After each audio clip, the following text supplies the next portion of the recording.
Hello everyone, Isan Riki here, and welcome back to What If Deku Was the Ultimate Power Ranger, Part 3.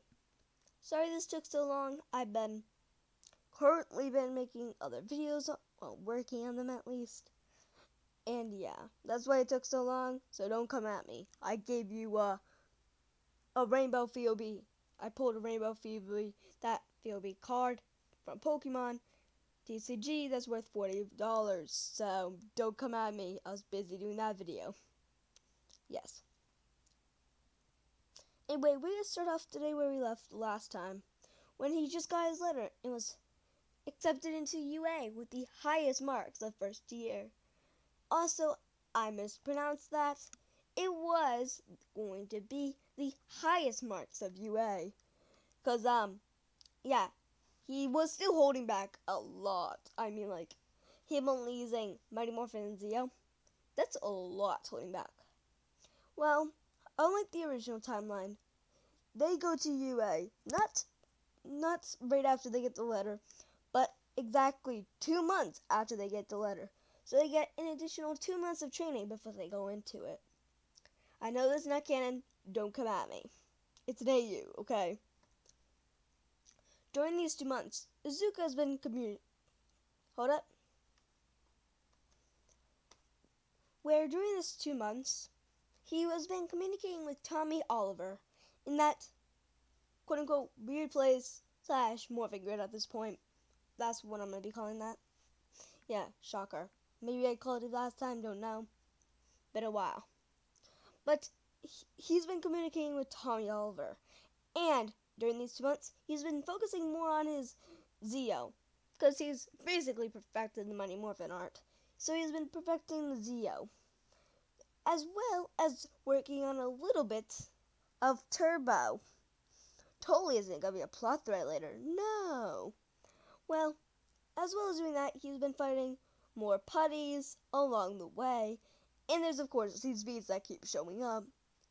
And during this time, he has been doing, well, let's just say the Green Ranger has got a name for himself at this point.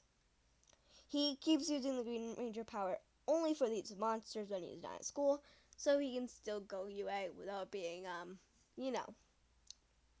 questioned. But we shall skip 2 months to the first day of UA. We go to Izuku walking through the halls trying to find his homeroom, when he comes across a door that's labeled 1A. It's a pretty giant door. He, of course, enters it pretty early on.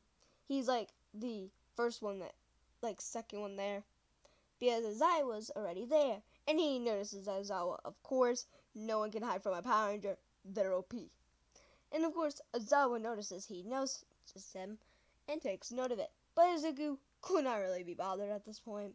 He's way too tired. So he goes to his desk to kind of relax.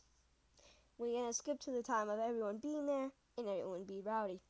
Izuku already knows that they should be quiet because their homeroom teacher is trying to sleep. So Aizawa stands up and everyone freaks out like, "Ah, what's that caterpillar?" When Izuku is just like, "Guys, can't you see that's our homeroom teacher? I'm honestly wondering how you passed the exam. Don't you have to be at least kind of smart to pass the first portion, like the written exam?" I don't understand this logic.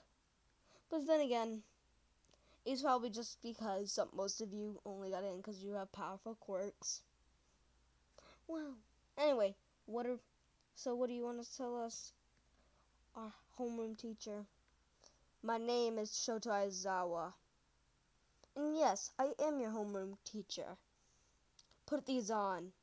He tosses a bag full of PE clothes. Everyone else, why do you have to do this? Wait, Araka's like, what about orientation? Aizawa does a speech and just questioning, who is this trying to tell me what to do? And it gives his explanation. Everyone, of course, cooperates and goes to the changing room. With the Midoriya, he takes off his shirts and he's ripped. So Kirishima's like, Wow, you're so manly, dude. Honestly, he's just Shark Boy, so we can't be mad at him.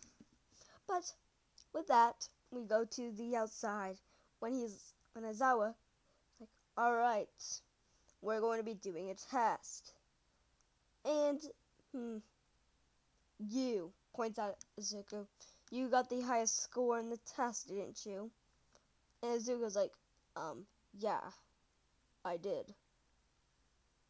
Of course, Bakugo's like, huh? What do you mean? I got 127 points. Well, he broke the record with whopping 579 points. Everyone's shocked at this, of course. Like, who wouldn't be? This guy is apparently having that much points. That's insane. So, of course, he's like, it was quite easy, to be honest. There's not really a point to keep up this false charade. It was pretty pathetic, to be honest. But anyway, yeah, sure, I'll throw out the whole ball. Here, give it your all. Him? Izuku questioning what did he just say? Did he just say give it my all? Well, I can't do that now. But I shall do a tiny bit of my power. He takes out, so he gets his watch ready and says, link to the morphing grid. White tiger. A white light engulfed him, revealing someone in a suit. He grabbed the ball and he literally yeeted that thing into space. I know I'm making him kind of broken, but this is not even close to what's gonna be shown in this series. That's just a casual thing at this point. Everyone can throw a light ball into space. It's quite easy, honestly. Your Riker could do it in the original, so why couldn't he? Facts. Anyway, he eats it, and everyone is shocked that it's infinite. Even Aizawa, even though he can clearly see what type of BS quirk he has. And that it can't be erased or taken, quote unquote, quirk, by the way, quirk in quotations. And, that he got over 500 points. Yeah, totally couldn't expect this. Anyway, of course, everyone else went. And, of course, Mina said it was, oh my god, this looks so fun. And everyone agreed. And Shoto's like, I'm about to ruin the vibe in this room. Whoever gets last will be expelled. And of course, Mineta comes to last, so he expels him. He's just gone. It's not the main character, and there's no reason for him to be there except for comic relief, which this series has plenty of and doesn't need, because I'm literally making fun of both franchises the whole time. So we're going to get rid of Mineta and pretend that never happened. Honestly, one of the worst parts about it. Now, we're going to head to the scorings, if you're wondering. First is Izuku, second is Bakugo, third is Todoroki, so on and so forth. Now we go to the end of the day where Izuku's heading home. Of course, then there's Yurako trying to thank him for saving her, and he's like, it's not really that much of a issue. Honestly, it was more of a benefit for me. After all, it gave me even more points. Oh, also, just because I'm friendly just because I helped you once doesn't mean we're friends. Got it? And he walks off. Of course, he's more cold in this timeline. He doesn't like friends. He doesn't like people that much. Also, if you're wondering why Bakugo isn't on a rant about who this guy is, it's because he changed his name. Trust me, I forgot to say about this, but just give me a break. His new name is, drumroll please, Jason Oliver is his new name. Totally not taking the names from the Mighty Morphin Red and Green Ranger. No, totally not. Totally. Anyway, he's now on his way home, And of course, before he arrives, he sees a group of another monster, but this time not with putties, but with. And the monster was surrounded by these robots slash weird machines, which we know them as the cogs. So of course, Izuku's like, looks like I'm about to end this man's whole career. He gets his watch and says, "Link to the morphing grid. Dragon Zord." A green light engulfed him and transformed him into the Green Ranger. He rushes in and easily takes out the cogs. But he must admit they do put up more of a fight than the putties. But Power Rangers are still Power Rangers. And he, of course, took down the monster again. But this time, he was shocked because the heroes arrived before he get to leave. For the first time in a century, basically, for him. And they were like, "Who are you? You better start answering our questions. You're coming with us." Things that background characters would say. As you know, things that these quote-unquote heroes would say, because money is money. So, of course, Izuku's like, "No," and just teleports right out of there with his watch. He gets home, and of course, he powered down. Once again, engulfed by a green light, he dissipates and just lays him there. He decides to go lay down on his bed and prepare for the next day of UA High.